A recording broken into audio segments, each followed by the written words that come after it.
Hello students, चलिए आगे बढ़ते हैं। टॉपिक को आगे बढ़ाते हुए यहाँ हमने एक एसी ट्रायंगल ड्रॉ किया है। ठीक है, एसी ट्रायंगल का मतलब क्या होता है वो समझिए। एक ऐसा ट्रायंगल जिसमें हम नेट इम्पीडेंस को जेड से डिनोट करते हैं। Total opposition offered by opposition offered to an AC circuit Z. ये क्या है? This is the opposition offered by combined capacitor and inductor in the AC circuit, और ये है रेसिस्टर के द्वारा से। तीनों को हमने क्या कर दिया, राइट एंगल ट्रायंगल से रिप्रेजेंटेशन कर दिया, जिसको हम लोग बोलते हैं एसी ट्रायंगल। इसको हम क्या बोलते हैं भाई? AC triangle. तो इसके बीच में जो फाई है ना, फाई, इसको हम फेज डिफरेंस बोलते हैं। Phase difference between I and V कितनी है वो हमको पता करना है। ठीक है, phase difference between I and V कितनी है वो हम पता कर सकते हैं। That is equal to X by R. Tan theta is tan phi is equal to X by R and phi is equal to tan inverse X by R. देख लीजिए।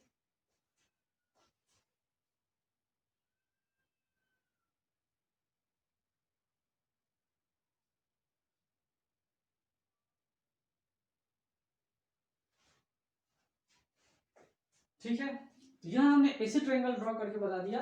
ये बहुत सारे न्यूमेरिकल्स में आपको पूछता है ना। फेज डिफरेंस क्या है, फाई कितनी है, अगर आपको एक्स की वैल्यू पता है, फिर आर की वैल्यू पता है, तो कुछ सारे न्यूमेरिकल्स में आपको पूछते हैं इसकी वैल्यू। ठीक है, तो आपको काम आएगा, इसीलिए मैं पहले आपको बता दे रहा हूँ, ये आपको काम आएंगे।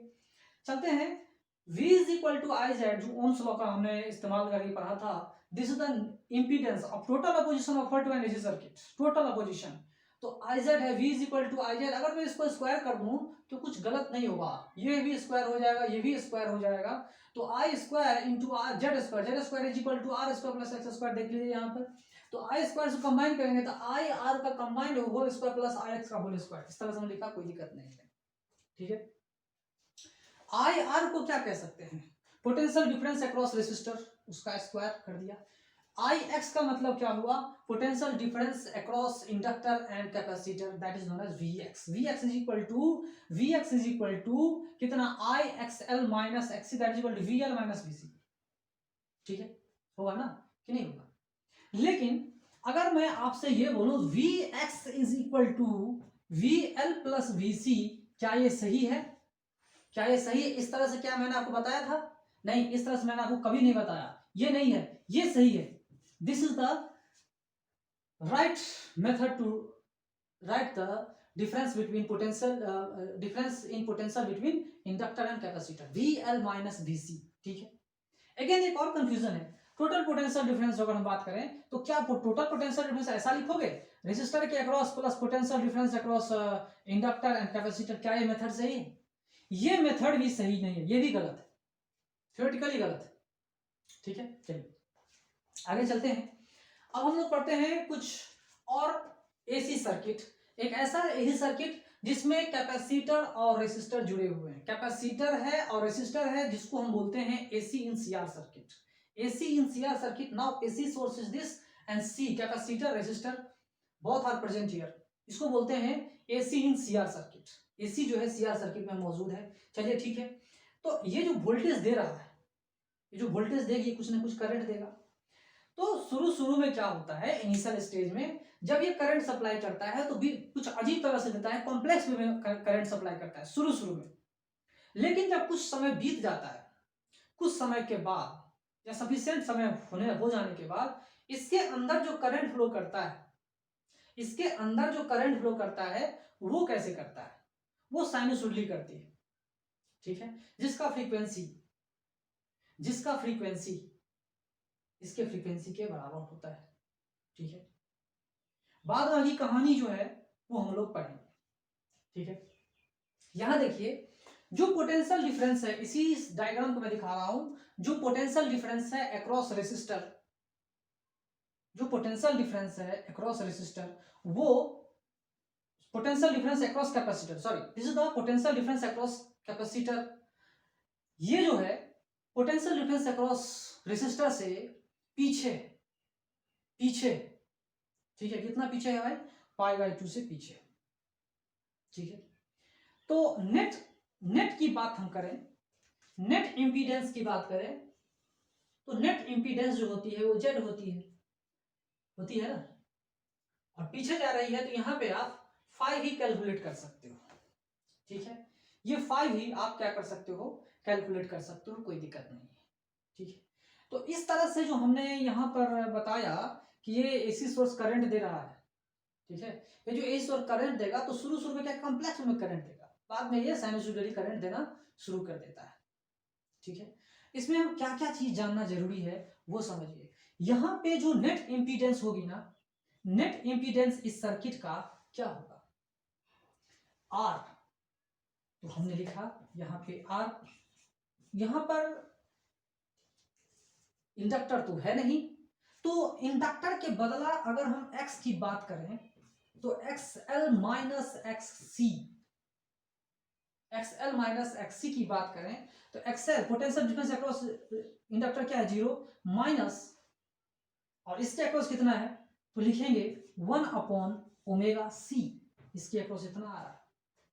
ठीक है, तो Z जो है टोटल इंपीडेंस की बात करें तो टोटल इंपीडेंस कितनी होगी, तो ये है एक्स स्क्वायर, इसका एक्स स्क्वायर, और ये बचा क्या इतना है, तो यहाँ पे लिख देंगे 1 अपॉन ओमेगा C का होल स्क्वायर। हम इस तरह से इसको लिख सकते हैं, कोई दिक्कत नहीं है। ठीक है, हमने इस तरह से लिख दिया, कोई दिक्कत नहीं है। देख लीजिए, ये आपका नेट इम्पीडेंस है। इस तरह के सर्किट में जो नेट इम्पीडेंस ऑफर किया जा रहा है इसी सर्किट, इसको वो कितना है, Z है। तो इसी तरह से अगर मैं इसमें नेट पीक करंट की बात करूं, मैं नेट पीक करंट की बात करूं तो V0 बाय Z आप निकाल सकते हो, V0 बाय Z पता कर सकते हो। अगर आपके पास I0 दिया हो, V0 दिया हो तो, और Z देखो मान लो V0 दिया हो, Z तो आप निकाल ही लोगे, R दिया हो, ओमेगा C दिया हो, तो फिर आपको क्वेश्चन आराम से बन जाएंगे। ठीक है, तो इस तरह से हम लोग पढ़ लिए। अब क्या पढ़ लिए, सीआर सर्किट। ठीक है, सीआर सर्किट में आपने देख लिया पोटेंशियल डिफरेंस जो है कैपेसिटर के अक्रॉस, वो रेसिस्टर के अक्रॉस जो पोटेंशियल डिफरेंस है उससे π/2 पीछे। ठीक है, उससे पीछे कितना है, π/2। ठीक है, और भी कुछ चीजें हम पढ़ेंगे। ओके,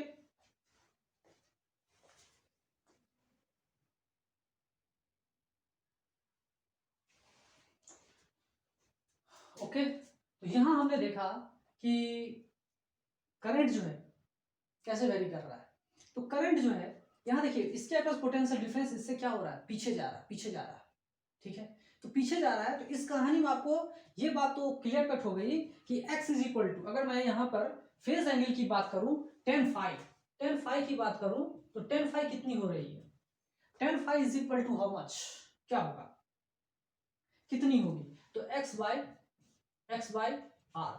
ठीक है ना, ये जो हमने निकाला था x बाय आर, जैसे मैंने इससे पहले बताया था आपको, इसका इस्तेमाल करना है हमें। तो x बाय आर, ये x क्या है, निगेटिव में जा रहा है, तो यहाँ लिखेंगे 1 upon minus 1 upon omega C into R. ठीक है, तो इतना अगर फाई निकाल सकते हैं tan इनवर्स इतना, तो इससे आपको पता चल रहा है करंट जो है वो क्या कर रहा है, पीछे जा रहा है वोल्टेज से, कितना, तो इतना फेज डिफरेंस इतना से पीछे जा रहा है। तो करंट को हम लिख सकते हैं कुछ इस तरह से, I is equal to I naught sine omega T minus 5, इस तरह से हम लोग लिख सकते हैं, कोई दिक्कत नहीं है।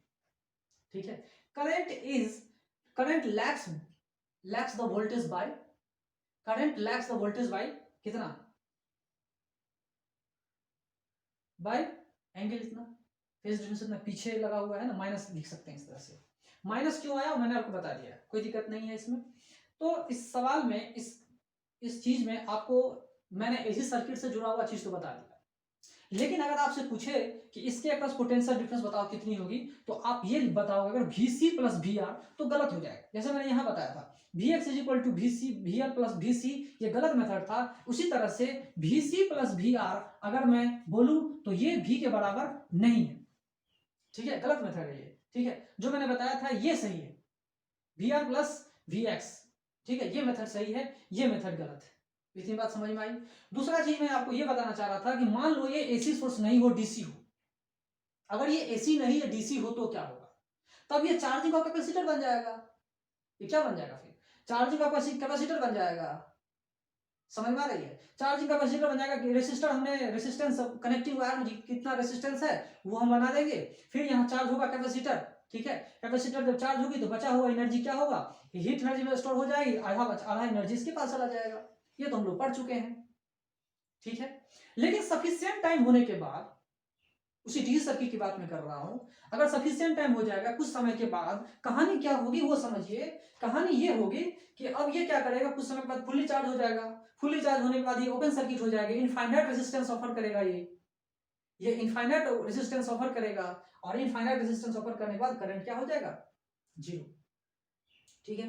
जेड की बात करें, यहां से भी आप समझ सकते हैं इंपीडेंस कितना, ये कितना है, जीरो, तो ये पूरा क्वांटिटी हो जाएगा, अपोजिशन ऑफर्ड कितना आएगा, इनफाइनाइट हो जाएगा, और इनफाइनाइट की वजह से क्या होगा, इसके अंदर करंट कुछ जाएगा ही नहीं, ठीक है।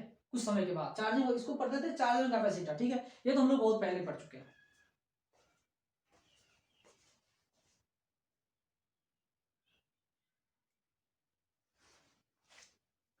ओके, ये सब चीजें आपको काफी समझ में आ गया होगा, ए टू जेड चीजें हम समझ में, आपके समझ में आ गया होगा, है ना। तो ये जो हम बता रहे थे, ये हम इससे पहले भी बता चुके थे। डीसी की बात छोड़ो, एसी की बात करते हैं। ये जो हमने अप्लाई किया था, तो इसके अक्रॉस जो वोल्टेज होगी, यहां में दिखा वोल्टेज जो होगी, ठीक है, वो क्या होगा, करंट से पीछे चल रहा है। जो करंट फ्लो कर रहा है ना उस वायर में, उससे कितना पीछे चल रहा है, π/2 पीछे चल रही है, ठीक है, lags behind. To current through capacitor lags voltage across it by π/2 phase difference. π/2 phase difference से क्या हो रहा है, पीछे चल रहा है, ठीक है। तो कितना फेज डिफरेंस कितना है भाई, तो tan phi = 1/this इतना है, ठीक है।